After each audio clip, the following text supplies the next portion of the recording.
واقعہ کربلا تاریخ کا دردناک واقعہ ہے۔ یہ اقتدار کی جنگ نہیں تھی، اقدار کی جنگ تھی۔ دو شخصیتوں کی لڑائی نہیں تھی، دو نظریات کا ٹکراؤ تھا۔ یہ حق اور باطل کا معرکہ تھا۔ یزید ظلم کا استعارہ ہے، حسین ابن علی امن کی علامت ہے۔ یزید جبر کا پتلا ہے، حسین صبر کا پیکر ہے۔ یزید اپنی بدطینت فطرت اور اپنی طبع ناہموار کے باعث دنیا پر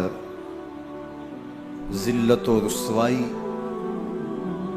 ظلم، جبر، جور و زیادتی کی علامت بن کے ابھرا، اور حسین ابن علی رضی اللہ تعالی عنہ حق و صداقت کا نشان بن کے ابھرا۔ کربلا کے تپتے ہوئے ریگزار میں حسینی اور یزیدی دو کردار سامنے آتے ہیں۔ اقبال نے کہا تھا، موسیٰ و فرعون و شبیر و یزید، این دو قوت از حیات آید پدید، زندہ حق از قوت شبیری است، باطل آخر داغ حسرت میری است، سرخ رو عشق غیور از خون او، شوخی ای مصرع از مضمون او، تا قیامت قطع استبداد کر، موج خون او چمن ایجاد کر۔ یزید بہدل کی بیٹی محسون کا ناپاک بیٹا تھا، اور حسین محمد عربی کی بیٹی فاطمہ کا شہزادہ تھا۔ یزید دمشق کے اطراف میں سرجون اور جریر، اختل جیسے اوباشوں کے جھرمٹ میں پل کے جوان ہوا۔ حسین کے گھر کا دروازہ مسجد نبوی کے اندر کھلتا تھا۔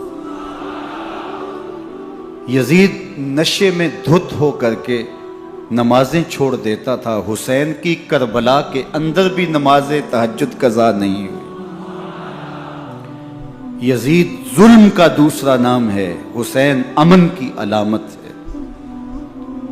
یزید نے زندگی میں ایک مرتبہ حج کیا اور شراب کے مٹکے ساتھ لے کے آیا، اور اختل اور دیگر گویوں اور مغنیوں کو اپنے ساتھ رکھا تاکہ سفر آسانی سے کٹے۔ حسین ابن علی نے 25 حج سواری ہونے کے باوجود پیدل کیے۔ یزید حج بیت اللہ کے بعد مدینہ المنورہ آیا اور شراب کی ایک مجلس بپا کی۔ حضرت امام حسین رضی اللہ تعالی عنہ جب وہاں پہنچے تو شراب کی پھیلی ہوئی بدبو کو محسوس کرتے ہوئے فرمایا، یہ بو کیسی ہے؟ تو نشے میں دھت یزید بولا، یہ شام میں بنتی ہے، اور ایک جام منگوایا اور اس کو پیتے ہوئے دوسرا جام حضرت امام حسین رضی اللہ تعالی عنہ کی طرف بڑھاتے ہوئے کہا، ابا عبداللہ لیجئے۔ تو حضرت امام حسین رضی اللہ تعالی عنہ نے فرمایا، میں اس کی طرف دیکھتا بھی نہیں ہوں، اور پھر وہ عشقی اشعار پڑھنے لگا۔ جب یزید کی شراب نوشی کا منظر امام حسین رضی اللہ تعالی عنہ اپنی آنکھوں سے دیکھ چکے تھے، تو مجھے بتاؤ یزید کے ہاتھ پہ امام حسین کا پاک ہاتھ کیسے آتا؟ حضرت امام حسین رضی اللہ تعالی عنہ جس ماحول میں پلے تھے، جس ماحول میں پرورش پائی تھی، جس ماحول میں رہے تھے، وہ پاکیزہ اور تقدس ماحول تھا۔ اور یزید کبھی اطراف دمشق میں، کبھی غوطہ میں، کبھی الخزرہ محل میں، اور کبھی کہاں داد عیش دیتا رہا اور لہو و لعب کے اندر مصروف رہا، اور اس کی زندگی ان چیزوں سے عبارت تھی۔ وہ محرمات کو حلال قرار دیتا، شراب نوشی اس کی ہڈیوں میں رچی ہوئی تھی، اور شریعت بیضا کا مذاق اڑایا کرتا۔ اور حسین ابن علی رضی اللہ تعالی عنہ کی دوستیاں جن لوگوں سے تھی وہ عبداللہ ابن عباس تھے، عبداللہ ابن عمر تھے، حضرت عبد الرحمن بن ابو بکر رضی اللہ تعالی عنہ تھے۔ یزید تو جوا کھیلتا رہا، یزید تو قمار بازی کرتا رہا، یزید تو شراب نوشی کرتا رہا، اور حسین ابن علی مسجد نبوی کے ممبر میں حضور کے پہلوؤں میں بیٹھتے رہے۔ زمانے نے وہ منظر دیکھا کہ سرخ رنگ کے جوڑے پہنے ہوئے حسنین کریمین حجرہ فاطمہ سے نکلتے ہیں، کم عمری کی وجہ سے کبھی گرتے ہیں کبھی سنبھلتے ہیں، اور آقا کریم خطبہ ارشاد کر رہے ہیں، خطبہ چھوڑ کے حضور نے شہزادوں کو اٹھا لیا۔ وہ منظر بھی زمانے نے دیکھا۔ حضرت عبداللہ بن شداد کہتے ہیں کہ حضور سجدے میں تھے اور سجدہ اتنا طویل ہو گیا، ہمیں لگا یا تو وحی کا نزول ہو رہا ہے یا پھر اللہ کا حکم آ گیا اور اللہ کے محبوب کی روح قبض کر لی گئی۔ لیکن میں نے جب نظریں اٹھا کے ننکیوں سے دیکھا تو کیا منظر تھا کہ حسین ابن علی حضور کی پشت پہ بیٹھے ہوئے اور میرے آقا سجدے کو طول دے رہے ہیں۔ اللہ اکبر! حسین کے لیے پیغمبر کے سجدوں کو طول دیا جا رہا ہے۔ حسین ابن علی کبھی ممبر پہ حضور کی اطراف میں بیٹھتے ہیں، وہ منظر بھی دنیا نے دیکھا کہ حضور کے مبارک کندھوں پر حسین ابن علی بیٹھے ہیں اور حضور کی زلفوں کو پکڑا ہوا ہے۔ تو حضرت عمر رضی اللہ تعالیٰ عنہ دیکھ کے کہتے ہیں واہ واہ کیسی سواری میسر آئی حسین ابن علی کو۔ تو میرے آقا مسکرا کے کہتے ہیں عمر سواری دیکھتے ہو سوار بھی تو دیکھو۔ اللہ اکبر!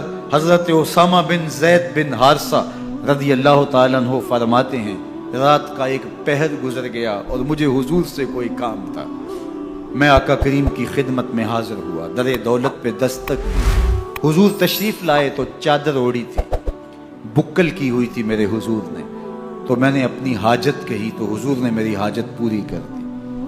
لیکن ایک منظر میں نے دیکھا کہ حضور نے جو چادر کی بکل فرمائی تھی اس کے اطراف میں پہلوؤں میں ابھار تھے جس طرح اندر کوئی ہو۔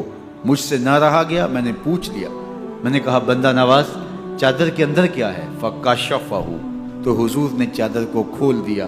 فائز الحسن والحسین علی ورکہ، تو کہتے ہیں میں نے اپنی آنکھوں سے دیکھا ایک پہلو سے امام حسین لپٹے ہوئے تھے، ایک پہلو سے امام حسن لپٹے ہوئے تھے۔ فرمایا یہ میرے بیٹے ہیں، یہ میری بیٹی کے بیٹے ہیں، اے اللہ میں ان سے پیار کرتا ہوں، تو بھی ان سے پیار کر، جو ان سے پیار کرے اس سے بھی پیار کر۔ ان کی محبت کا درس دیا، ان کے پیار کا سبق پڑھایا، کہا ان سے پیار کرنے والا میرے سے پیار کرنے والا ہے، ان سے بغض رکھنے والا میرے سے بغض رکھنے والا ہے۔ ان کی تکلیف حضور کو بے چین کر دیتی تھی۔ حضرت سیدہ فاطمہ الزہرا رضی اللہ تعالی عنہ کے گھر کے قریب سے گزرے تو حضرت امام حسین کے رونے کی آواز آ رہی تھی، تو آقا کریم علیہ السلام نے فرمایا کہ فاطمہ حسین کو چپ کرواؤ، الا تعلمی ان بقاءہ یوزینی، تو جانتی نہیں حسین کا رونا مجھے دکھ دیتا ہے۔ حسین ابن علی کو حضور رونے نہیں دیتے تھے، ان کو دکھی نہیں ہونے دیتے تھے، کیونکہ رسول اللہ صلی اللہ علیہ وسلم جانتے تھے کہ یہ کتنے دکھ سہے گا، کتنی تکلیفوں سے گزرے گا اور کتنے مصائب سہے گا۔ زمانے نے وہ گھڑیاں بھی دیکھی کہ حضرت حذیفہ بن یمان رضی اللہ تعالیٰ عنہ فرماتے ہیں کہ میں حضور کی خدمت میں نماز مغرب کی ادائیگی کے لیے حاضر ہوا، اور میں نے یہ اجازت خاص طور پہ اپنی ماں سے اس شرط پہ لی تھی کہ امی آپ مجھے اجازت دیں، میں حضور کی خدمت میں حاضر ہوتا ہوں، مغرب کی نماز بھی ادا کروں گا اور پھر حضور سے عرض کروں گا حضور میرے لیے اور میری ماں کے لیے بخشش کی دعا کر دیجئے۔ ماں نے اس شرط پہ اجازت دے دی اور میں حضور کی خدمت میں آ گیا، نماز مغرب ادا کی، سلام پھرا، تو میرے دل میں آرزو تھی میں حضور سے عرض کروں حضور میرے لیے اور میری ماں کے لیے مغفرت کی بخشش کی دعا کر دیں، لیکن حضور عبادات میں ذکر میں نوافل میں ایسے مشغول ہوئے کہ میں آرزو رکھنے کے باوجود بھی عرض نہ کر سکا۔ خیر نماز عشاء کا وقت ہوا، اذان پکاری گئی، حضور مصلی پہ آئے، نماز پڑھی، سلام پھرا، تو میرے دل میں پھر خیال آیا کہ ماں سے ایک نماز کی چھٹی لی تھی، نمازیں بھی 2 ہو گئیں، ماں نے جاتے پوچھنا ہے حضور سے میرے لیے اور اپنے لیے مغفرت کی، بخشش کی دعا کروائی تھی، تو کیا جواب دوں گا؟ اور حضور اٹھے اور کاشانہ اقدس کی طرف چل دیے۔ اب میرے دل میں یہ خیال رہ کے آ رہا تھا کہ ماں کو کیا جواب دوں گا؟ میں تو حضور سے بخشش و مغفرت کی دعا کروا ہی نہیں سکا۔ جب حضور چل پڑے تو غیر ارادی طور پہ میں بھی حضور کے پیچھے چل پڑا۔ چلنے میں تھوڑی سی رفتار تیز ہو گئی، جس سے قدموں کی آہٹ پیدا ہوئی۔ تو جب آواز پیدا ہوئی تو حضور نے رخ پھیرے بغیر فرمایا، من ھذا، میرے پیچھے پیچھے کون آ رہا ہے؟ پھر خود ہی کہا، حذیفہ تو نہیں؟ تو میرا دل دھڑک رہا تھا، قل تو نعم، میں نے کہا جی حضور، میں حذیفہ ہوں۔ فرمایا، ما حاجتوں کا غفر اللہ لکا ولأمک، کیا کام ہے؟ اللہ تجھے بھی بخش دے، تیری ماں کو بھی بخش دے۔ اب جو کام تھا وہ جنبش لب سے پہلے ہی ہو گیا، یہاں تو لفظوں کا سہارا بھی نہیں لینا پڑتا، وہ بند لبوں کی بولیاں بھی سنتے ہیں۔ اقبال بولا ہے، فروغت صبح آثار و دہور، چشم تو بی نندائے ما فی الصدور، تیری نظر تو سینوں کے چھپے راز بھی دیکھتی۔ تو کہا، ما حاجتوں کا غفر اللہ لک ولأمک، اللہ تجھے بخش دے، تیری ماں کی بھی مغفرت کر دے، کیا کام ہے؟ اب جو کام تھا وہ تو ہو گیا۔ تو میرے حضور نے ارشاد فرمایا، حذیفہ سنو، ابھی ایک فرشتہ آیا ہے جو اس سے قبل دھرتی پر پہلے کبھی نہیں آیا، آج پہلی مرتبہ اللہ سے اجازت لے کے 2 کام کرنے آیا ہے۔ ایک تو مجھے سلام کرنے آیا ہے، اور دوسرا خوشخبری دینے آیا ہے کہ آپ کی بیٹی فاطمہ جنتی عورتوں کی سردار ہے، اور حسن اور حسین جنتی جوانوں کے سردار۔ ایک طرف یزید ناپاک میسون کا پلیت بیٹا، اور ایک طرف محمد عربی کا نواسا، فاطمہ کے دودھ کا اثر، علی المرتضیٰ کے خون کی تاثیر، رسول اللہ صلی اللہ علیہ وسلم کے کندھوں پہ بیٹھنے والا۔ ایک دن حضور نے امام حسین رضی اللہ تعالیٰ عنہ کے ہاتھ پکڑ لیے اور ان کے پاؤں اپنے پاؤں پہ رکھے، اور پھر فرمایا، بیٹے آگے بڑھو، اور ان کے پاؤں حضور کی پنڈلیوں پہ آئے۔ پھر کہا، بیٹے اور آگے بڑھو، حتیٰ کہ ان کے پاؤں حضور کی رانوں پہ آئے۔ پھر فرمایا، بیٹا اور آگے بڑھو، تو ان کے پاؤں حضور کے مبارک بطن اقدس پہ آئے۔ پھر بازوں کو کھینچ کے اپنے قریب کیا اور حسین ابن علی کے منہ میں اپنی زبان رکھ دی، اور وہ اس طرح چوس رہے تھے جس طرح کھجور چوسی جاتی ہے۔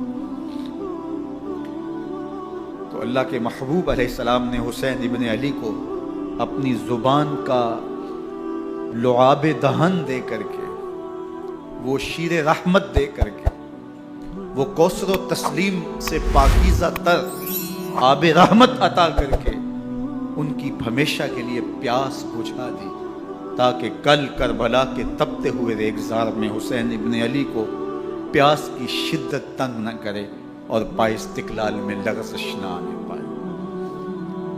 ان نازوں سے پالے ہوئے حسین کو، ان محبتوں سے پالے ہوئے حسین ابن علی کو امتحان بھی اتنے بڑے درپیش تھے۔ یاری تیری سونا پر ازمیشاں تیریاں اگ، سونا پرکھیا جامدہ ہے نال اگاں دے لگ۔ جتنا بڑا شخص ہوتا ہے اتنی آزمائشیں بھی بڑی ہوتی ہیں۔ پیغمبر رحمت کی آغوش میں کھیلنے والا، حجرہ فاطمہ کا جانشین، مصلی رسول کا وارث، منبر رسول صلی اللہ علیہ وآلہ وسلم پر حضور کے مبارک پہلو اور گود میں بیٹھنے والا حسین، حضور کی زبان چوسنے والا حسین، حضور کے کندھوں پہ سواری کرنے والا حسین، آقا کریم علیہ الصلوۃ والسلام کے مبارک سجدے کی حالت کے اندر حضور کی پشت پہ کھیلنے والا حسین، جس حسین کا دروازہ مسجد نبوی کے اندر کھلتا تھا اور یزید کی کرتوتوں کے چشم دید گواہ تھے۔ یزید جب تخت نشین ہوتا ہے تو اسے یہ فکر ہوتی ہے کہ امام حسین، عبداللہ بن زبیر، عبداللہ بن عمر، عبداللہ ابن عباس یہ میری بیعت کرے۔ اور وہ ولید بن عقبہ کو لکھتا ہے کہ ہر صورت میں ان کی بیعت لو، اور اگر بیعت نہ دیں تو سختی کرو۔ حضرت امام حسین رضی اللہ تعالی عنہ کو بلاوا آتا ہے کہ آپ کو دارالامارت میں گورنر ہاؤس میں بلایا جا رہا ہے۔ ولید بن عقبہ کا پیغام آپ کو پہنچتا ہے۔ آپ اس وقت فرماتے ہیں کہ اس وقت جو پیغام پہنچا ہے وہ کسی خطرے سے خالی نہیں ہے، تو کچھ سواروں کو ساتھ لیا، کہا تم دارالامارت کے باہر کھڑے رہنا، اگر میری آواز بلند ہوئی تو اندر آ جانا، ورنہ تم انتظار کرنا۔ آپ اندر گئے۔ ولید بن عقبہ نے مروان کو بھی بلایا تھا۔ مروان بن حکم یہ گورنر مدینہ ولید سے پہلے رہ چکا ہے، تو اس نے مشورہ دیا کہ سختی کی جائے۔ خیر ولید بن عقبہ نے کہا کہ یہ خط ہے، حضرت امیر معاویہ کا انتقال ہو گیا اور یزید تخت نشین ہوا ہے، لہٰذا وہ آپ سے بیعت کا مطالبہ کرتا ہے۔ تو حضرت امام حسین رضی اللہ تعالیٰ عنہ نے فرمایا کہ میرے جیسا شخص یوں چھپ کے بیعت نہیں کر سکتا، اور آپ واپس پلٹے۔ مروان بن حکم نے ولید بن عقبہ کو کہا کہ یہ موقع ہے جانے نہ دیا جائے، اگر یہ نکل گئے تو دوبارہ تم قابو نہیں پا سکو گے، اور انہیں یہیں قتل کر دیا جائے۔ حضرت امام حسین رضی اللہ تعالیٰ عنہ نے یہ بات سن لی۔ کہتے ہیں حضرت امام حسین انہی قدموں کے بل واپس پلٹے اور مروان بن حکم سے مخاطب ہو کے کہا، مروان کیا بول رہا ہے؟ وہ خاموش ہو گیا اور میں تو جانتا نہیں ہم کون ہیں؟ آنا حسین ابن علی ابن ابی طالب، میں حسین ہوں، میں علی کا بیٹا ہوں، ہمارے گھر میں قرآن اترتا رہا ہے، وحی کا نزول ہوتا رہا ہے، اور یزید فاسق ہے، فاجر ہے، مسلمانوں کا قاتل ہے اور شرابی ہے، میں ڈنکے کی چوٹ پہ یزید کی بیعت سے انکار کرتا ہوں۔ بس حیدری کچھار سے محمدی شیر نکل آیا ہے۔ اب اوسان خطا ہو گئے، راستہ چھوڑ دیا، واپس آئے، سیدہ زینب سے ملے، کہا مدینے کو چھوڑنا پڑے گا۔ کہا بھیا کیا ہوا؟ کہا یزید بیعت لینے پہ مصر ہے اور میں کسی صورت بھی بیعت نہیں کروں گا۔ رسول اللہ کا مدینہ ہمارے خون سے لالا زار بنے گا، میں نہیں چاہتا کہ حضور کے شہر نور کی حرمت پامال ہو۔ دوستو وہ کیسا منظر ہوگا جب حسین ابن علی نے آخری حاضری حضور کے روضے پہ دی ہو۔ حاجی یا معتمر 10 دن کے لیے، 8 دن کے لیے، 20 دن کے لیے مدینہ المنورہ عارضی سکونت اختیار کرتا ہے، اور حضور کے روضہ انور سے، اس شہر نور سے، ان گلیوں سے، ان بام و در سے ایسا مانوس ہو جاتا ہے کہ جب واپس پلٹ رہا ہوتا ہے ان دعاؤں کے ساتھ کہ دوبارہ آنا بھی نصیب ہو، اور اسے لگتا ہے کہ میں دوبارہ بھی بلایا جاؤں گا، لیکن اس کے باوجود شہر حبیب چھوڑنا قیامت سے کم نہیں ہوتا۔ اعظم چشتی مرحوم آخری بار جب حضور کے روضہ انور پہ گئے تو بیمار تھے، ویل چیئر پہ تھے۔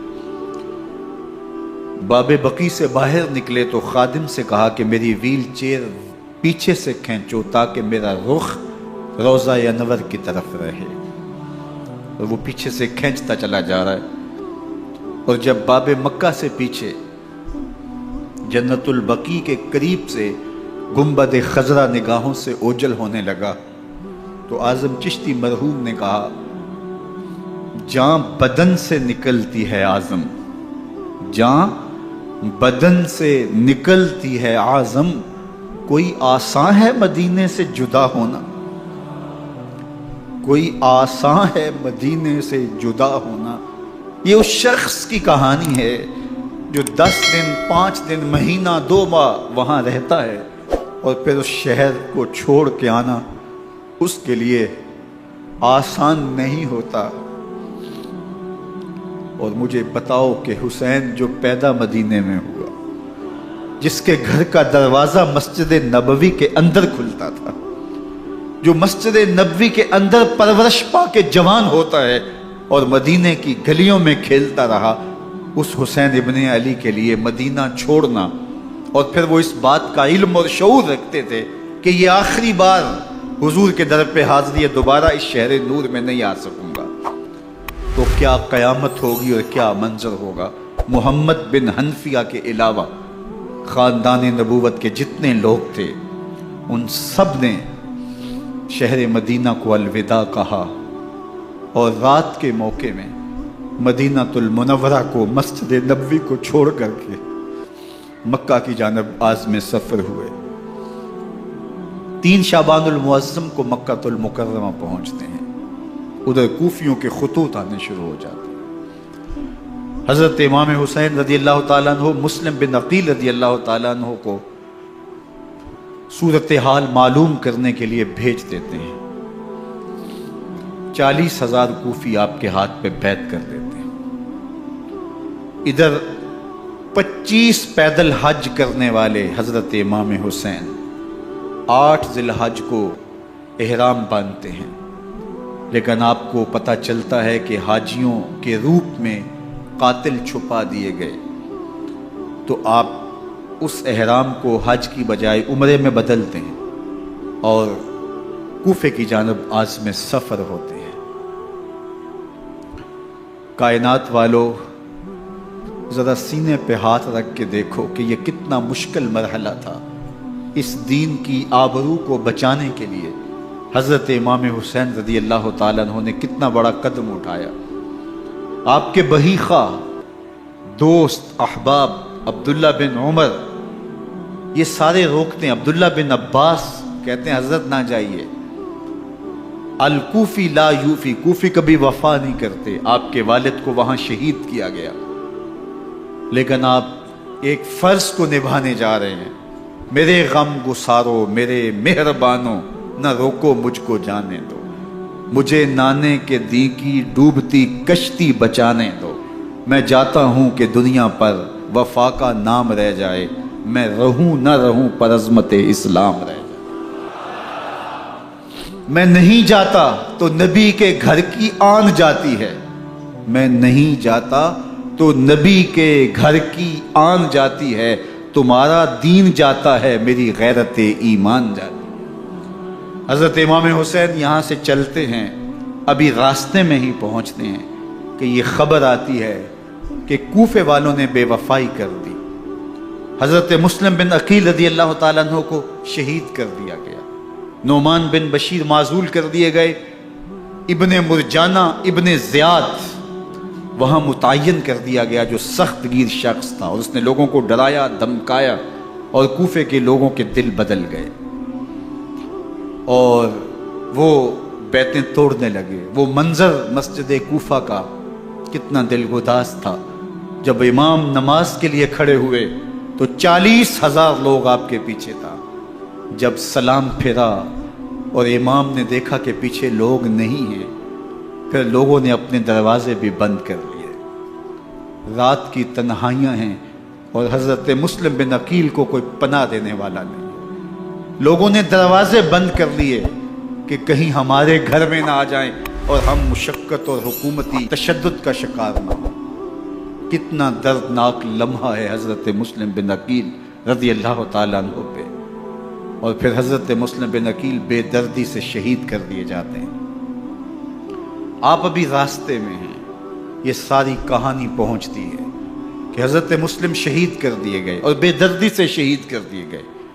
وہ جنہوں نے خط لکھے تھے کہ ہم آپ کے ساتھ ہیں اور ہم منتظر ہیں، چشم برا ہیں، آپ کے قدموں کی چاپ سننے کے لیے بےتاب ہیں، آج انہوں نے بیعتیں توڑ دی۔ 40,000 کوفی منحرف ہو گئے۔ مسجد کوفہ کا وہ منظر کس قدر روح کو تڑپا دینے والا تھا۔ ہم پچھلے سال عصر اور مغرب کے درمیان جب کوفہ پہنچے تو سورج ڈوبنے کے قریب تھا۔ میں نے اپنی زندگی میں اتنا اداس موسم کہیں نہیں دیکھا جتنا اداس موسم کوفے میں دیکھا۔ ایسے لگتا تھا جس طرح کوفے کی آب و ہوا آج بھی شرمندہ ہے جو مسلم بن عقیل اور خاندان نبوت کے ساتھ اہل کوفہ نے کیا۔ حضرت امام حسین رضی اللہ تعالیٰ عنہ کو ان کے بہی خواہوں نے، اعزاء نے، اقربا نے، دوستوں نے، آوان و انصار نے، ساتھیوں نے کہا کہ حضرت حالات یکسر تبدیل ہو گئے، اب ہمیں مراجعت کر جانی چاہیے، واپس پلٹ جانا چاہیے۔ تو حضرت امام حسین کافی سوچ بچار میں رہے، پھر اس کے بعد آپ نے فیصلہ کیا کہ ہم آگے بڑھیں گے۔ دوستوں نے کہا کہ حضرت اگر آپ آگے بڑھیں گے تو ہمیں لگتا ہے کہ وہ آپ کے ساتھ سلوک اچھا نہیں کریں گے اور آپ بچوں کے سامنے پیاسے شہید کر دیے جائیں گے۔ تو حضرت امام حسین رضی اللہ تعالیٰ عنہ نے وہاں ایک خطبہ ارشاد فرمایا کہ لوگوں تم جو مجھے بتا رہے ہو مجھے اچھی طرح معلوم ہے، جو تم مجھے منظر پیش کر رہے ہو وہ میری نگاہوں میں ہے، اور جو کچھ ہونے والا ہے چشم تصور وہ منظر دیکھ رہی ہے۔ کیونکہ حضرت امام حسین رضی اللہ تعالیٰ عنہ کی شہادت کی خبر حضرت امام حسین کے پیدا ہوتے ہی خاندان نبوت میں عام تھی۔ حضور علیہ الصلوۃ والسلام کو یہ بات جبریل امین نے آ کے بتائی تھی جب حسین ابن علی کے ساتھ حضور محبت کا اظہار کر رہے تھے، تو یہ جبریل امین نے آ کے کہا تھا حضور آپ کا یہ بیٹا ارض طف میں شہید کر دیا جائے گا، اور کربلا کی مٹی لا کے حضور کو دی اور ام سلمہ کو حضور نے عطا کر دی۔ حضرت ام سلمہ کہتی ہیں کہ ایک دن میں سوئی تو خواب دیکھا کہ حضور کے مبارک بال بکھرے ہوئے ہیں اور سخت پریشان ہیں، تو میں نے کہا کہ حضور آپ کی یہ کیا حالت ہے؟ وَبِيَدِهِ قَارُورَةٌ، اور حضور کے ہاتھ میں ایک شیشی ہے، فِيهَا دَمٌ، جس کے اندر خون ہے۔ تو میں نے کہا حضور یہ کیا؟ فرمایا میں قتل گاہ حسین سے آ رہا ہوں اور یہ حسین ابن علی کا خون ہے۔ تو کہا 10 محرم کا دن تھا، دوپہر کا یہ منظر تھا، میں کیلولہ کر کے اٹھی، جب میں نے دیکھا تو وہ شیشی جس میں کربلا کی مٹی رکھی تھی وہ خون بن چکی تھی۔ تو یہ خبر پہلے دی گئی تھی، یہ بتا دیا گیا تھا۔ فرمایا میرے دوستو جو تم مجھے بتاتے ہو میں اس سے بے خبر نہیں ہوں، یہ سب کچھ ہونے والا ہے، لیکن اس کے باوجود میں کیوں جا رہا ہوں؟ تو آپ کا ایک تاریخ ساز جملہ ہے جو کربلا کے فلسفے کو ہمارے سامنے رکھتا ہے کہ یہ اتنا بڑا امتحان کیوں دیا۔ حضرت امام حسین رضی اللہ تعالیٰ عنہ نے فرمایا وَلَكُمْ فِيَّ أُسْوَةٌ، میں اس لیے جا رہا ہوں قیامت تک ظلم، جبر اور ناانصافی کے خلاف کھڑے ہونے والوں کے لیے کوئی نمونہ تو ہو۔ میری زندگی قیامت تک ظلم، جبر اور استحصالی نظام کے خلاف کھڑے ہونے والوں کے لیے نمونہ ہے۔ تو حضرت امام حسین رضی اللہ تعالیٰ عنہ نے حق اور باطل کے درمیان ایک سرخ لکیر کھینچ دی اپنے خون سے۔ اب حق اور باطل کا امتیاز کرنا مشکل نہیں ہے، کوئی باطل پہ اڑا رہے تو الگ بات ہے، لیکن امتیاز کرنا مشکل نہیں ہے۔ حدود بالکل واضح کر دی۔ اقبال نے یہاں کتنی خوبصورتی کے ساتھ اس مضمون کو نبھایا۔ سرخ رو عشق غیور از خون او، شوخی ای مصرع از مضمون او، تا قیامت قطع استبداد کر، موج خون او چمن ایجاد کر۔ ایک جہاں آباد کر دیا، حق اور باطل کی راہیں اجال دی۔ اب لوگوں کو یزید کا چہرہ پہچاننے میں دیر نہیں لگتی، وقت کے ہر یزید کا چہرہ آسانی سے پہچانا جا سکتا ہے۔ یہ معرفت زمانے کو کروائی کس نے؟ حسین ابن علی نے کروائی رضی اللہ تعالی عنہ۔ تو حضرت امام حسین نے فرمایا کہ جو میرے ساتھ ہونے والا ہے میں اچھی طرح جانتا ہوں، لیکن میں اس کے باوجود آگے بڑھوں گا۔ پھر بڑھے اور کربلا میں جا کے خیمہ زن ہو گئے۔ 7 محرم کو پانی بند کر دیا گیا۔ پانی بند ہوا تو کھانا بھی میسر نہیں تھا، لیکن ذکر پانی کا ہوتا ہے اس لیے کہ کھانے کے بغیر انسان کئی دن کاٹ لیتا ہے، لیکن پانی کے بغیر گزر نہیں ہوتی۔ تو فرات کی نہر سامنے اپنی موجوں کے ساتھ چمک رہی ہے، لیکن ایک قطرہ آب بھی آل رسول کو نہیں دیا جا رہا۔ کائنات کے اندر ایسے انوکھے امتحان بھی ہوتے ہیں۔ وارث ہوں ساقی کوثر کے، مالک ہوں حوض کوثر کے، اور بیٹے ہوں ساقی کوثر کے، اور آج ایک بوند پانی کی بھی میسر نہ ہو۔ صبر کا امتحان ہے، عزیمت کا امتحان ہے۔ حضرت امام حسین رضی اللہ تعالیٰ عنہ خیمہ زن ہو گئے۔ 3 دن تک پانی بند رہتا ہے، 9 محرم کو رات کی تنہائی میں حملہ آور ہونا چاہتے ہیں، لیکن آپ نے کہا کہ ہمیں اللہ کے حضور عبادت اور ذکر کے لیے وقت دیا جائے۔ ساری رات ذکر میں گزرتی ہے، عبادات میں گزرتی ہے۔ رات کے اندھیرے میں آپ چراغ بجھا دیتے ہیں۔ آوان و انصار کو کہتے ہیں کہ ان کی دشمنی میرے ساتھ ہے، انہیں میرا خون چاہیے، اگر تم رات کی تاریکی میں نکل جاؤ تو میں تم سے کوئی مواخذہ نہیں کروں گا، اور یہ بھی تمہارا پیچھا نہیں کریں گے، اس لیے کہ ان کا مطلوب تم نہیں ہو، ان کا مطلوب میں ہوں۔ جب چراغ جلایا تو کوئی بھی نہیں گیا۔ مسلم بن نوسجہ کھڑے ہو کے کہتے ہیں حضرت اگر ہمارے بدن کو 70 بار کاٹا جائے اور جلایا جائے اور ہواؤں میں اڑا دیا جائے پھر بھی آپ کا ساتھ نہیں چھوڑیں گے۔ 70 سال کے بوڑھے ہیں حبیب بن مظاہر، کہتے ہیں حضرت آپ کو چھوڑ کے جائیں کہاں، آپ کو چھوڑ کے جائیں کہاں، کوئی ساتھ چھوڑنے کے لیے تیار نہیں ہے۔ پیاس ہے، سخت گرمی ہے، کربلا کا ماحول ہے، 72 افراد اور خاندان کی خواتین میدان کربلا میں خیمہ زد ہیں۔ دوسری طرف لشکر اعداء اشقیا 22,000 کی تعداد میں مقابلے میں، ایک روایت 30,000 کی ہے۔ ان صرف 72 پیاسے لوگوں کے لیے اتنے لوگوں کو جمع کرنے کا مقصد خوف زدہ کرنا تھا۔ شرط ہے کہ یزید کی بیعت کر لیں، محاصرے توڑ دیں گے، پانی دستیاب ہوگا، اعزاز و اکرام سے نوازا جائے گا، خزانوں کے منہ کھول دیے جائیں گے۔ لیکن حسین ابن علی کہتے تھے سب کچھ لٹ جائے گا، باطل کے ہاتھ پہ ہاتھ نہیں رکھوں۔ اللہ اکبر۔ اب صبح طلوع ہوتی ہے، عاشور کا دن چڑھتا ہے، سورج اپنی پوری تمازت کے ساتھ گرمی برسا رہا ہے۔ آج خاندان نبوت کا امتحان زمانے نے دیکھنا ہے۔ رسول اللہ کا لعاب چوسنے والا اس کے صبر کا آج امتحان ہے، حضور کے کندھوں پہ کھیلنے والے حسین کا آج امتحان ہے۔ اللہ اکبر۔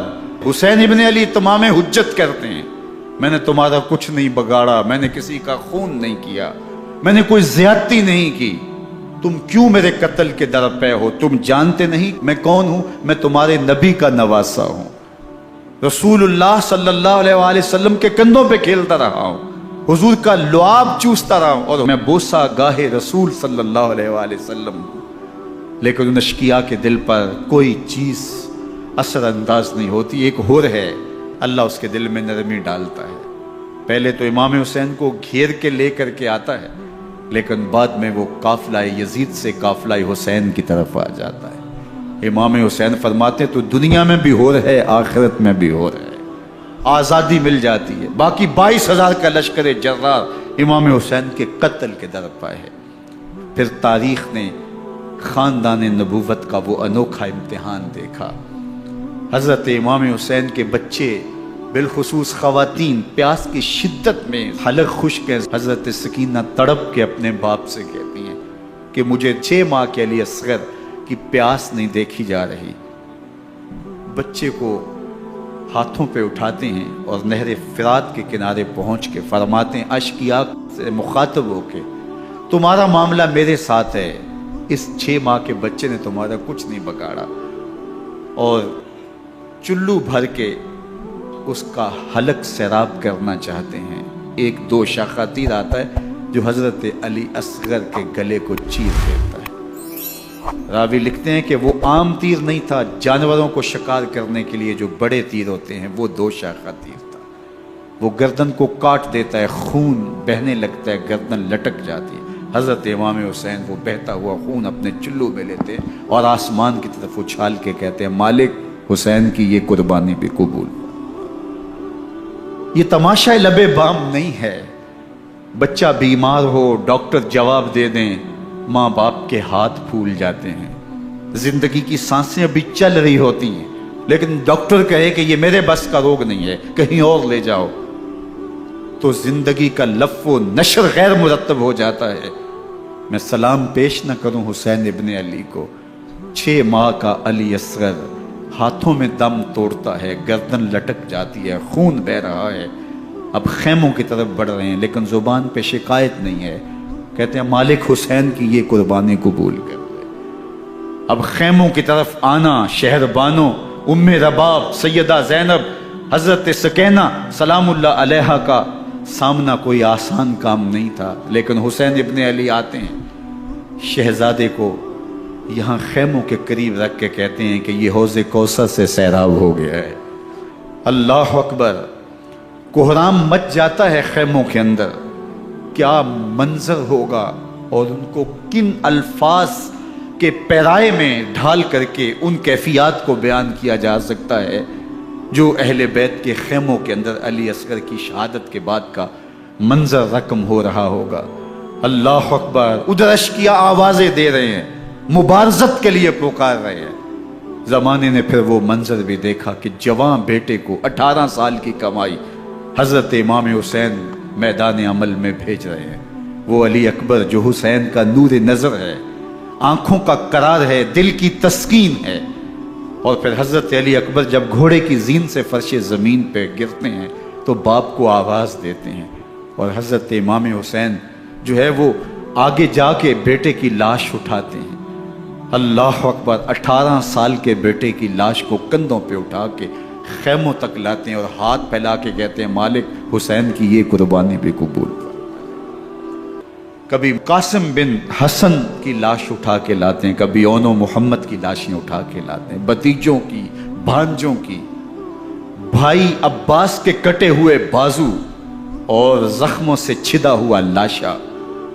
کیا کیا قیامتیں تھیں جو اس کربلا کے ایک میدان کے اندر نہیں توڑی گئیں۔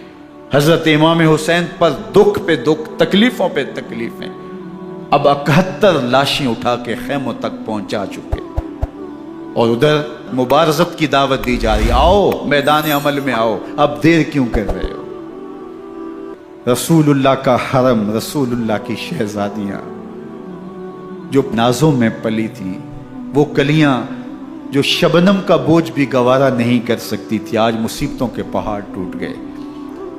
حضرت امام حسین کبھی شہربانوں کو، کبھی ام رباب کو دلاسا دیتے ہیں، کبھی حضرت زینب کو کہتے ہیں۔ حضرت زینب کربلا کے اس میدان کے اندر بڑے حوصلے کے ساتھ اپنے بھائی کے ساتھ کھڑی رہی، اپنے 2 بیٹے راہ خدا میں پیش کیے، ان کی لاشیں وصول کی، لیکن زینب جس جرأت کے ساتھ، جس پامردی کے ساتھ اس سارے منظر کو حوصلے کے ساتھ سہتی رہی، وہ یقیناً حوصلہ سیدہ زینب سلام اللہ علیہا کا ہی ہے۔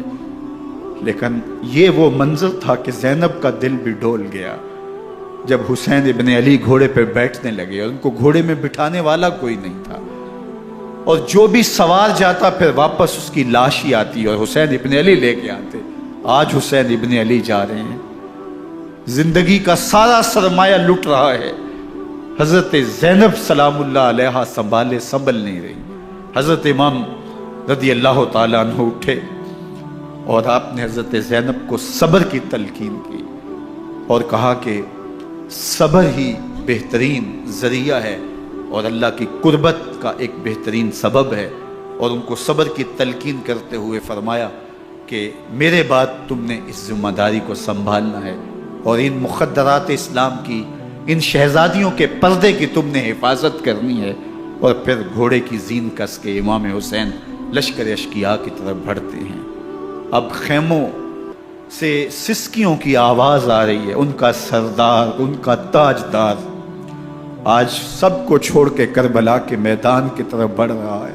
جرم کیا کیا، قصور کیا کیا، اس نے کیا زیادتی کی کہ آج نیزوں اور انیوں کے مقابلے میں 22,000 کا لشکر حضرت امام حسین پہ ٹوٹ پڑتا ہے۔ آپ پھر تمام حجت کرتے ہیں میں نے کسی کو قتل نہیں کیا، خون ناحق نہیں بہایا، میرے خون کے درپے کیوں ہو، اپنی آخرت کیوں برباد کرتے ہو، تم جانتے نہیں میں کون ہوں، میں تمہارے نبی کا نواسا ہوں۔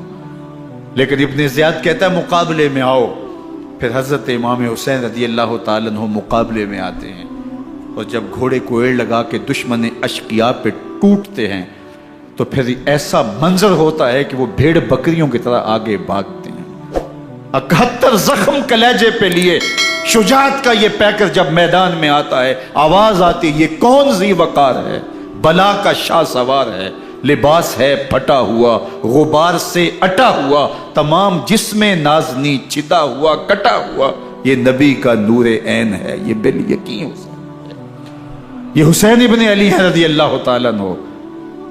پھر چاند بادلوں میں گھر جاتا ہے، شامی غنڈے تیر برساتے ہیں، تلواروں سے آپ کے بدن پر ضربیں لگاتے ہیں اور نیزوں سے آپ کے بدن کو پرو دیتے ہیں۔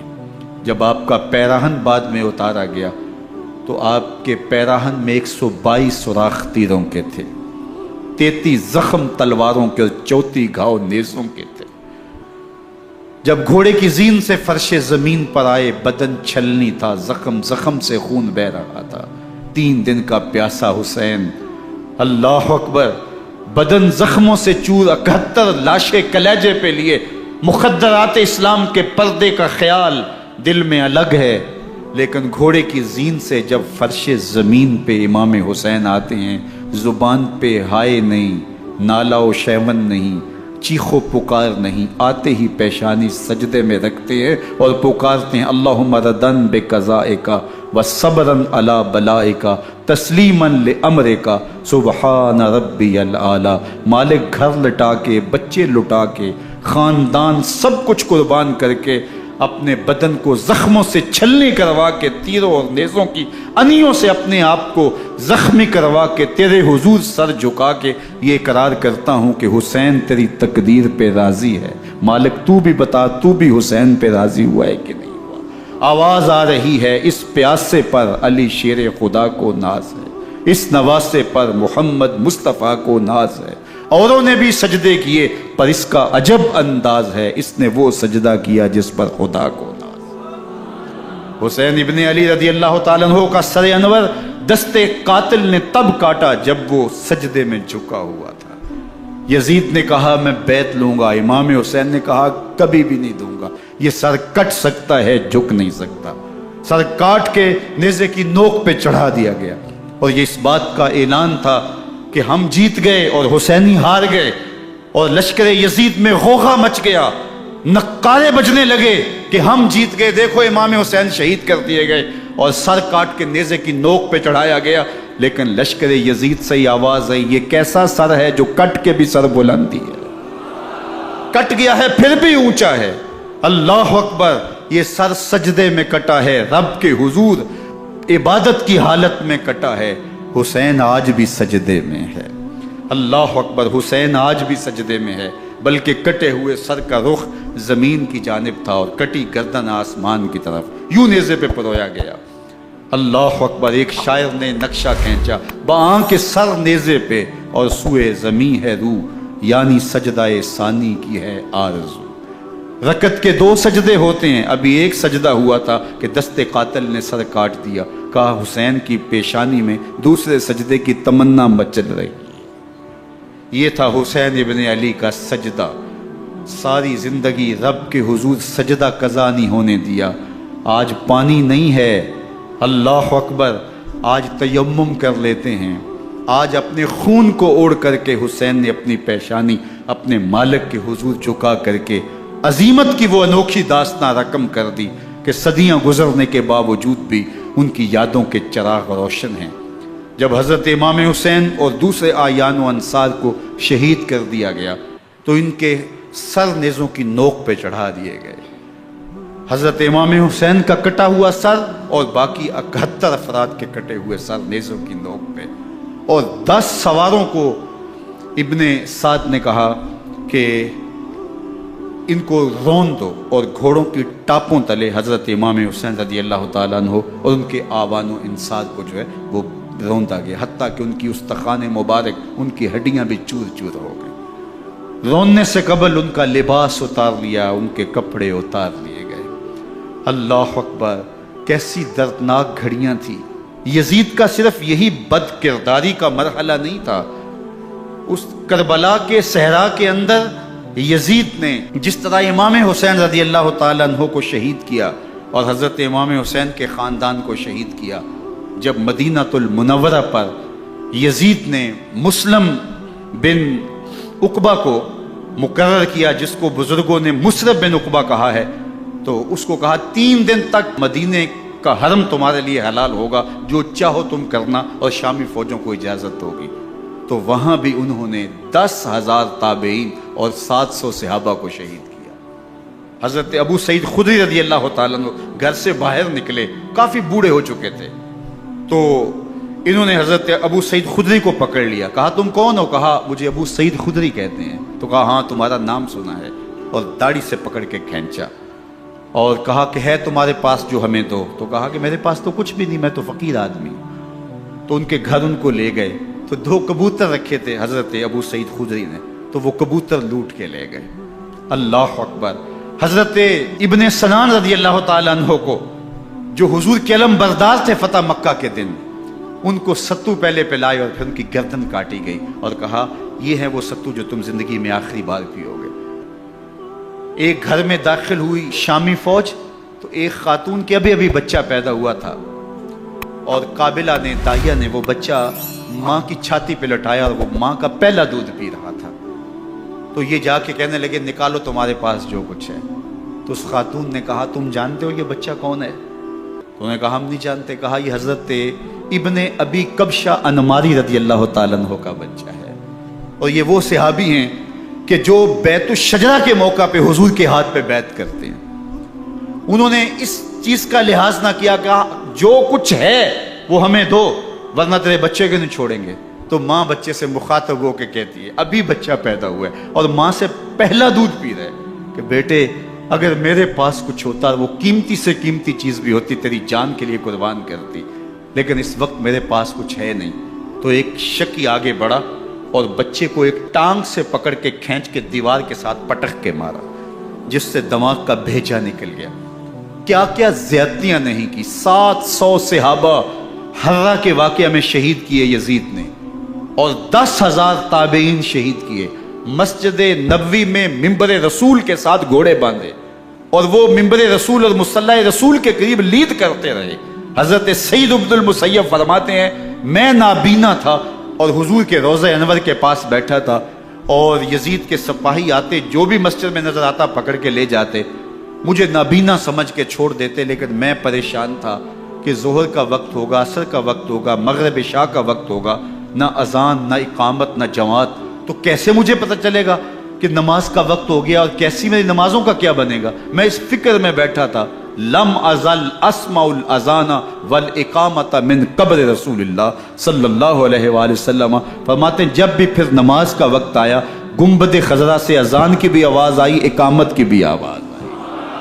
3 دن تک مسجد نبوی کے اندر گھوڑے بندے رہے، اور مدینہ کی حرمت پامال کی۔ مدینہ کے گھروں کے اندر یہ بدکماش داخل ہوئے، اور جو بدکاریاں انہوں نے کی کلیجہ منہ کو آتا ہے۔ 1002 شیزائیں ان بدکاروں کی بدکاریوں کی وجہ سے کنواری حالت کے اندر حاملہ ہوئی۔ 3 دن تک مدینے کا حرم انہوں نے پامال کیا، اور پھر مکہ المکرمہ میں کعبہ اللہ پر گولے برسائے، اور کعبہ کا غلاف جل گیا۔ وہ تو یزید مر گیا، اور حضرت عبداللہ ابن زبیر رضی اللہ تعالیٰ عنہ نے اپنی خلافت کا اعلان کیا۔ یزید کے یہ کرتوت تھے، ادھر اہل مدینہ کو ستایا، ادھر اہل مکہ کو ستایا، اور رسول اللہ صلی اللہ علیہ وسلم کے خانوادے کی بے حرمتی اور توہین کی۔ نہ صرف انہیں قتل کیا گیا، ان کی لاشوں پہ گھوڑے دوڑائے۔ ابن سعد اور شمر جو ہے وہ خیموں میں داخل ہوا، اور مخدرات اسلام کی چادریں چھیننے کی کوشش کی۔ حضرت زینب سلام اللہ علیہ نے مخاطب ہو کے کہا ہمارے چہرے کے رکھوالے چلے گئے ہیں، ظالم تو خیال نہیں کرتا ہم رسول اللہ کی بیٹیاں ہیں۔ حضرت شہربانو، حضرت زین العابدین اور حضرت زینب سلام اللہ علیہم، ان تینوں کو ایک اونٹ پہ باندھا گیا، اور باقی اونٹوں پہ باقی سادات کو، حضور کی شہزادیوں کو باندھا گیا، رسیوں میں جکڑا گیا، اور اونٹوں پہ باندھ کر کے کوفے کی جانب آگے آگے شہیدوں کے سر چل رہے ہیں، اور پیچھے یہ قافلہ چل رہا ہے۔ اور جب یہ قافلہ وہاں سے گزرا جہاں لاشیں پڑی تھی، امام زین العابدین 14 سال کے تھے اور بیمار تھے، اور ان کا حوصلہ نہ ہوا، وہاں غشی ان کے اوپر آنے لگی، اور وہ منظر ابن کثیر نے، باقی لوگوں سب نے لکھا ہے کہ پھر جب ان کی یہ حالت ہوئی تو پھر سیدہ زینب سلام اللہ علیہ، جنہوں نے ابھی تک بڑے حوصلے کے ساتھ ساری مشکلات کا مقابلہ کیا تھا، اب ان کے بندھن ٹوٹ گئے اور آنکھوں سے آنسو بہنے لگے، اور سیدہ زینب نے امام حسین رضی اللہ تعالیٰ عنہ کی لاش پہ کھڑے ہو کے، اور وہ روندی ہوئی لاش، ٹوٹی ہوئی ہڈیاں، اور وہ پریشاں بدن، کٹا ہوا سر نیزے کی نوک پہ، اور لاش یہ پڑی ہے، تو حضرت سیدہ زینب نے مدینے کی طرف منہ کر کے جو ہے وہ حضور سے فریاد کی، یا محمد آہو، یا محمد آہو، ھذا حسین بالآراء مزمل بالدماء، یا محمد آہو بناتوں کا سبایا۔ یا رسول اللہ، اے پیارے آقا، یا جدہ ہو، اے ہمارے نانا محترم، یہ دیکھیے آپ کا حسین پڑا ہوا ہے، بدن سے کپڑے اتار لیے گئے، خاک ہوائیں اڑا رہی ہیں، اور اس کے اوپر چادر جو ہے وہ مٹی کی پڑ گئی ہے۔ حضور آپ کی اولاد کاٹ دی گئی، اور پھر کہا بناتوں کا سبایا، حضور دیکھیے آپ کی بیٹیوں کے ہاتھ باندھ دیے گئے ہیں، اونٹوں پہ کس دیا گیا ہے، سر شہیدہ آگے آگے چل رہے ہیں، اور حضرت سیدنا امام حسین کا آگے آگے سر ہے۔ راستے کے اندر ایک جگہ آئی، رات گزری اور ان کو اتارا گیا۔ رات کا موقع تھا، ایک خاتون آئی اور اس نے کوئی کھانا پیش کیا ان کو، اور کہا کہ میں کسی زمانے میں حضرت سیدہ فاطمہ زہرا کی نوکری کیا کرتی تھی، ان کی لونڈی تھی، ان کی کنیز تھی، اور آج مجھے پتہ چلا کہ آپ لوگ گزر رہے ہیں، تو میں نے کہا کہ میں اپنی مخدومہ کے خاندان کی خدمت کروں۔ اور پھر اس نے کہا کہ اس وقت سیدہ کی گود میں ایک 6-7 ماہ کی بچی تھی جس کو زینب کہا کرتے تھے، تو سیدہ زینب نے کہا کہ اماں اگر پہچانتی ہو تو وہ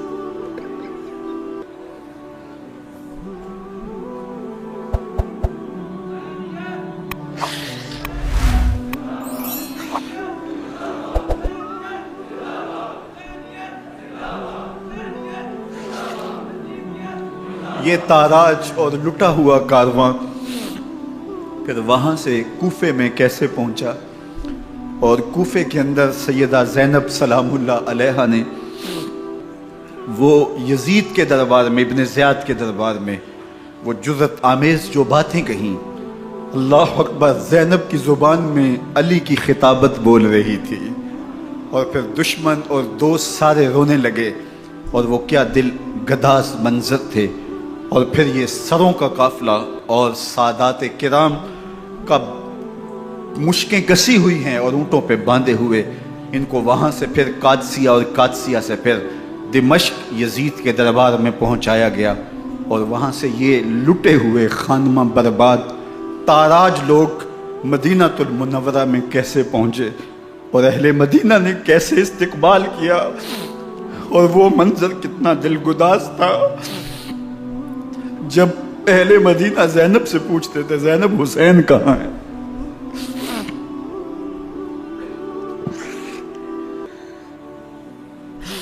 بے مروت بے وفا تیرا بھی کیا افسانہ ہے، جس نے اپنی ہی شمع کو گل کیا تو وہ پروانہ ہے۔ اپنے پیغمبر کے شہزادوں کو اور اپنے پیغمبر کی شہزادیوں کو جو دکھ اس امت نے دیے، یہ کائنات کی ایک انوکھی داستان ہے۔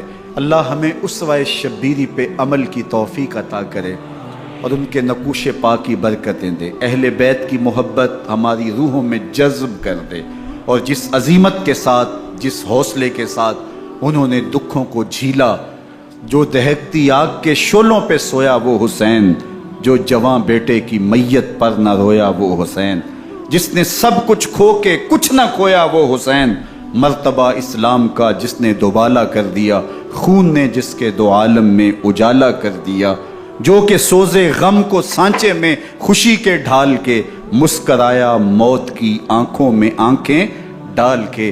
اے حسین ابن علی تم پر سلام، نازش آل نبی تم پر سلام۔ ذرا میرے ساتھ یہ پڑھ لیجئے، اے حسین ابن علی تم پر سلام،